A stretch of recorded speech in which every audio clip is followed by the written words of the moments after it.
This is the Big O Show. This is the Big O Show. So do you ever wonder who's in charge of our classified documents? Because I bet you every former president's got a couple lying around in their pad somewhere. I bet you Nancy, or no, Nancy's not around with us anymore. Who's left? Well, Bill's probably got some hanging around somewhere under a cigar humidor or something. You know, it's interesting because when you go to a bunch of places, they say what you have can't leave the building. You've been to libraries where they say this book can't be checked out. Shouldn't it be just as simple as if you need them, go to the place where you need them, do it there, don't take stuff home? I mean, honestly, even all the radio stations you've been at, the newspapers I've been at, there's certain things you can't take from the office and you just leave it there. This, to me, the whole thing just is it's just ludicrous that something that highly classified and be in transit to your house, at your house, and just laying around when we all watch these Homeland and spy shows. And like you said during the crosstalk, we're so desperate to get information, but we'll just kind of leave it here flicked all over the place. Crazy. It's really amazing, dude. Whoever's in charge should be fired, bro. I mean, Jesus Christ, dude. That is some crazy stuff. All right, let's get to it. The Heat are on a roll right now. They are 14-7 in their last 21 games. They're 5-2 in their last 7 games. But I went over it. OKC, Houston, San Antonio, Minnesota, the Lakers, Utah, Phoenix is even mediocre, Oklahoma, Milwaukee, no Giannis twice. Yeah. No, New Orleans, no Zion twice. It's kind of a break. Now, to their credit, they've taken advantage of this break and they have won the games that they should be winning, throughout this whole thing. But is it a false sense of security for any Heat fan that thinks you've turned the corner and you're becoming a good team?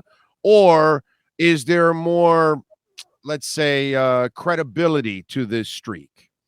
This is where the league is, Big O, because think of all the games the Heat lost when they didn't have Jimmy Butler and they didn't have Tyler Hero or they didn't have Bam Adebayo. This is where the league is. No one shows up every night anymore. I had someone ask me on Twitter saying, when's the last time you saw a game where everyone played for both teams? And honestly, Big O, I'm not sure off the top of my head I can chronicle it or even look back. That's where the league is. So what I say is this. You go to the litmus test games. To me, tomorrow at home against Boston, if Smart is back, if they play players in the second night of a back-to-back. But that's all you get in the NBA these days. In this overplayed 82-game schedule, you probably only get 10 times a year when you really can take measure of who your team is. That's the beauty of the NFL and college football. Every game matters because there's so few of them. So yes, the Heat have beat up on patsies, the Heat have beat up on shorthanded teams, but shorthanded teams beat up on the Heat.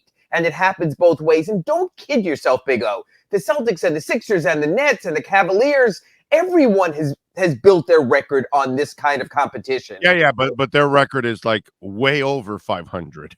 You know what? The Heat are only 3 games behind the Cavaliers in the loss column right now.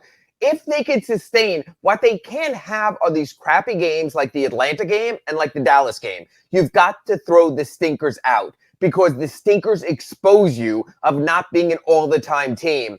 But I got to say this, and I'll talk to Kurt Heelan on our RedRecover.com Inside the Paint show on Wednesday about this.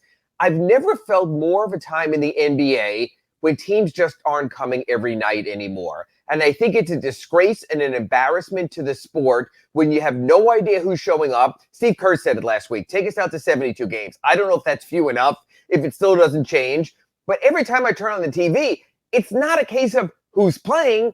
It's a case of me trying to find out who's not playing. In the NFL, a player misses a game, it's a big deal. I don't even know how you're a season ticket holder in today's basketball.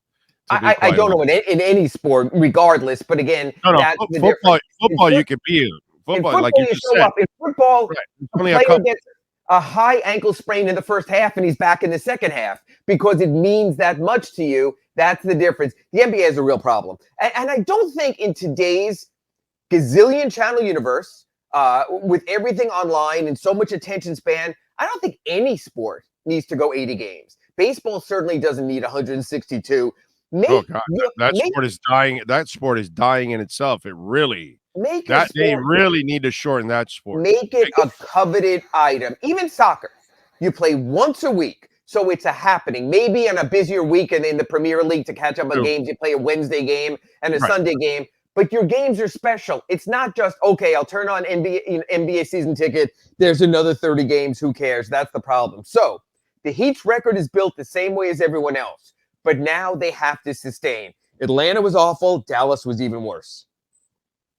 Yeah, no, it's just interesting the way, things have kind of shaken out lately, and at least they got the win. I mean, last night was a win. It wasn't very pretty, but you'll take it. And tomorrow we'll see. It's the test. Lowry, by the way, actually had a decent game last night. Not a lot of assists, but he did end up scoring and playing some defense. Fourth quarter. You know what's crazy? He scored 9 straight points in the fourth quarter last night. He was the difference in winning the game. Yeah. And I went back and I looked up this morning. I scored a story on Kyle Lowry on NBA.com. Heat fourth quarter scoring. Kyle Lowry 6th on the team in fourth quarter scoring points per game, behind Max Strus, behind Victor Oladipo, and barely ahead of Jamal Cain. That's not what you expected from one of the clutchest players, really, in the history of the sport before he got into his late 30s. Again, you pointed it out from the moment it was signed. I was there. I was on your shows. We were doing the Acura of Pembroke Pines reports, and you said to me, Ira, 36 years old, this isn't the same player, 85 million, it's too much. And we're seeing that. And players do age, and Kyle is aged. And you know what?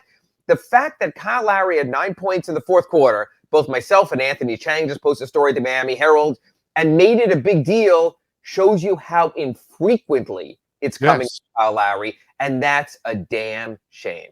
Yeah, no, I know. It's a terrible deal, but the good thing is, let's put a bright spot on it.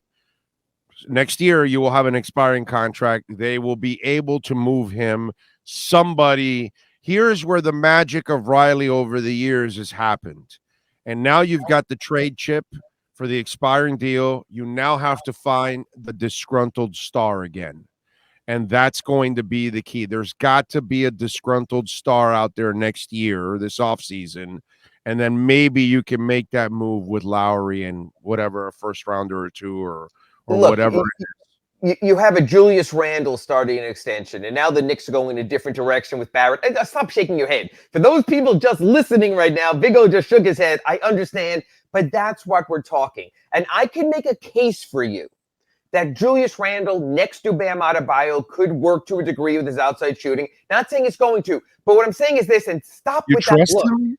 You trust him? What I'm saying is this, that's the type of player you will have to settle for. I see what you're saying. Right. Contract. But the one thing I will say is this, toward the end of contracts, God bless the Miami Heat, they did trade Dion Waiters. They did trade James Johnson. They did move Tyler Hero. So you're right. Toward the end, Andy Ellisberg and Pat Riley can Brian Grant, Eddie Jones, Whiteside. Well, he wasn't. Yeah, he was part of a deal when he was re-signed at the end there. But again, it's the case of chicken soup out of chicken feathers. They do find a way to do it. What I want to see, and when I will call them the maestros and the magicians, can they move Duncan Robinson's contract by the February 9th NBA trading deadline? And if they do, if they do that, then those two men are capable of anything. So I think that'll be fascinating. By the way, what the hell's going on with Strus? You know, there's two ways to look at it. I wrote a Sunday column on it. They have asked him, Big O, to do. The other night he had the 10 assists, and I'm like, yeah, baby. 10 rebounds the night before, and the 10 rebounds the night before that. They're asking him to be everything and everyone. He has started a power forward. He has started small forward. He has started shooting guard. He's played minutes at point guard. He's played more as a starter than as a reserve. He needs to get settled into a role and play that consistently for 5 or 10 games. That's Ira's theory on this side. Ira's theory on the other side, he is who he is. I spoke to someone the other day, and they said, you can talk, you mentioned this also, Big O. You can talk all you want about how the Heat have 10 undrafted players on their roster, the developmental process, God bless them. But there's limitations with those players. There's a reason they were undrafted. Guys like that can become nice stories. Will they become great stories? So, Big O, I have a question for you. You saw the Heat went out and gave Duncan Robinson 5 years, $90 million, about $80 million guaranteed. You're going to have that same question with Max Strus this offseason. You're going to have that same question with Gabe Vincent this offseason. Do you learn lessons, or do you hope the growth continues? That's going to be interesting. Here's my problem with. Well, listen, if you're going to move Lowry, you're going to need Vincent. Okay. But unless you're getting another point guard in return that really can score or whatever, you know what I'm saying? But here's my yin and yang to this. What I see sometimes is I watch these young guys like they did last year early on when they had injuries and they were all thriving and helping you out, and then everybody got healthy and then they casted them aside. And so now you're getting Caleb Martin and you're throwing him a power forward, and then you're throwing Strus in all different places, and then you're giving Gabe minutes, and then you're not giving him minutes. And so my problem with your young guys is they're showing me something, but then you can't keep messing with them and giving them heavy minutes and then taking it away and then making them play another role and then this and that. And then you're asking them to be a 9-12-year veteran that is sitting calmly on the bench and saying, hey, Posey, I need you to do this. I need you to do that. And then Posey can adjust to that because that's freaking James Posey. He's been at this for a while. We're asking young guys who are learning this league, and then we're effing with them all the time by cutting minutes and putting them and moving them. And it's just, I just think that if you bring back any of these young guys, like if you do bring back Strus and you give him a contract, please give him the consistent responsibility that comes along with it, because once you take the groove out of Stella ain't got no groove anymore. And then that's what's happened to Duncan. Duncan had the groove. Then he got in a funk, and then he was done. These guys, I think you're doing kind of the same thing with them. There's too much seesaw in their opportunity. Or are they not good enough? Is trying to get Caleb Martin to be Jay Crowder and PJ Tucker simply above his talent level? It might be. They're not Jay Crowder. They're not. They can't play. Like, they're not power forwards, man. Well, I'm just saying, but the same thing with Max and with Duncan. You can project the growth, but you know what? At a certain point, all our growth reaches a limit. You see it with movie stars and comedians and television shows, and they realize, you know what? Our show's not good anymore. We're going to end it after this season. We've topped out. Breaking Bad's been as good as it could be, but we're not going to keep going. You know when you've reached that point. You know, the old expression of jumping the shark with Fonz on Happy Days. So what you have to do is you have to be very careful to say, okay, you know, Max Strus and Gabe Vincent have reached this level, but are there really more levels, or is this who they are? And you know what? Sometimes you have to be real with yourself, and you have to go, Eric Spoelstra, Octavio De La Grana, Anthony Carter, our great developmental staff. We can only squeeze so much juice out of this orange, and that's it. We've gotten the most, and then you move on. We see teams do that all the time. Hey, the Charlotte Hornets, right or wrong, decided with Caleb Martin, this is the most we can get out of them. We're moving on. Maybe they'll be proven right. Maybe they were proven wrong. Well, Miami got more out of Caleb than Charlotte did. Right, but maybe Charlotte said he has one more level to reach. We don't think we're going to pay him on one more level. The Heat decided there's 2 or 3 more levels. With Duncan, they decided there were 5 levels, and they were wrong. I just have a hard time using Charlotte as our measuring stick for anything. But I'm just saying in general, teams know. I got to have fun with that. That was a volley.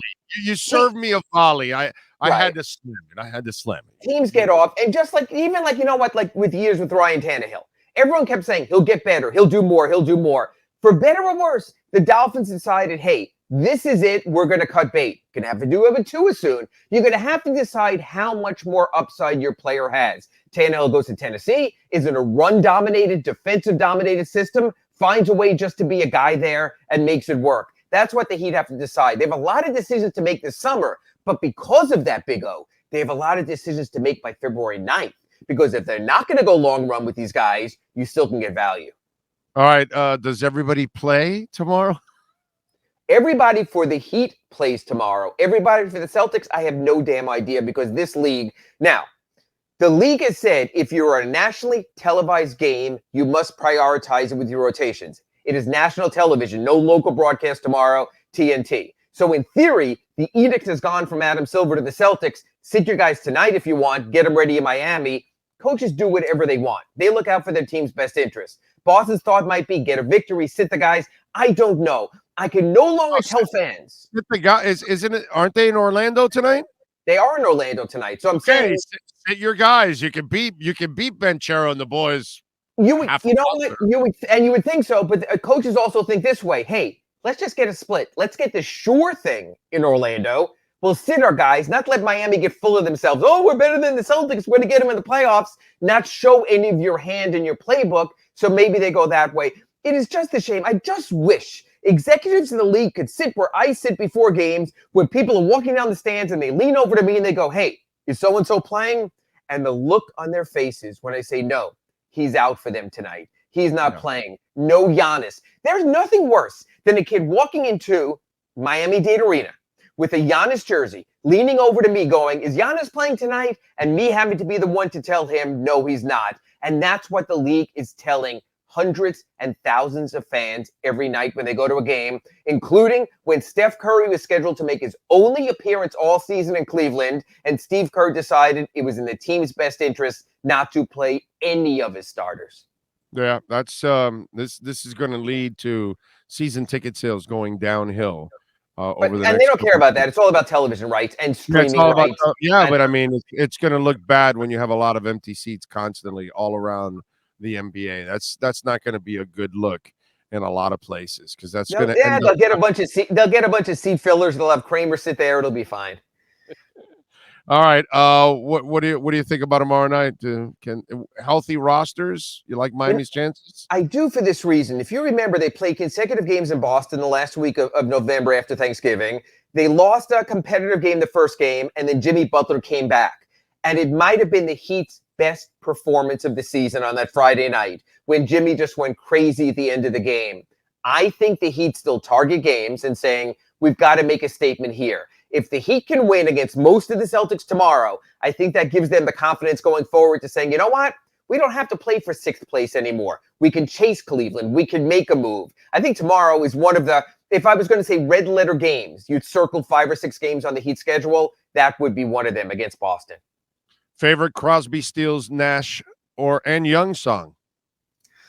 I don't know. I was more of the CSN era after when Neil Young left him, so I'm going to stay off of this one. I can't chronicle in my head. Right, you don't have any? Just Crosby, Stills, and Nash.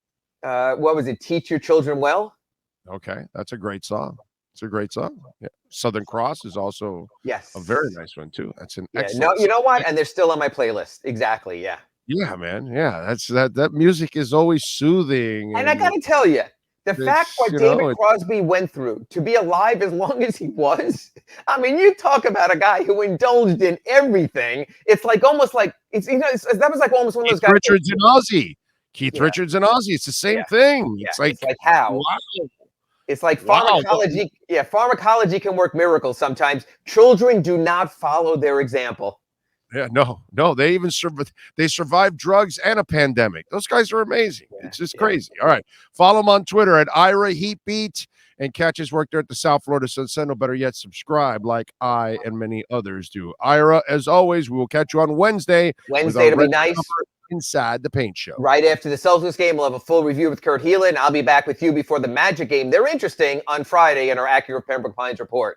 Thanks, Big O. Banchero makes it worthwhile. Thank you. I appreciate it. Banchero just makes it worthwhile watching that team. Seriously.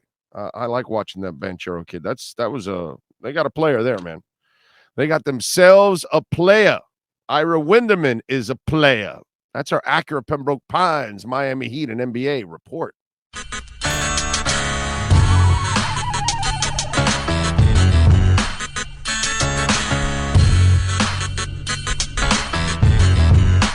This is the Big O Show.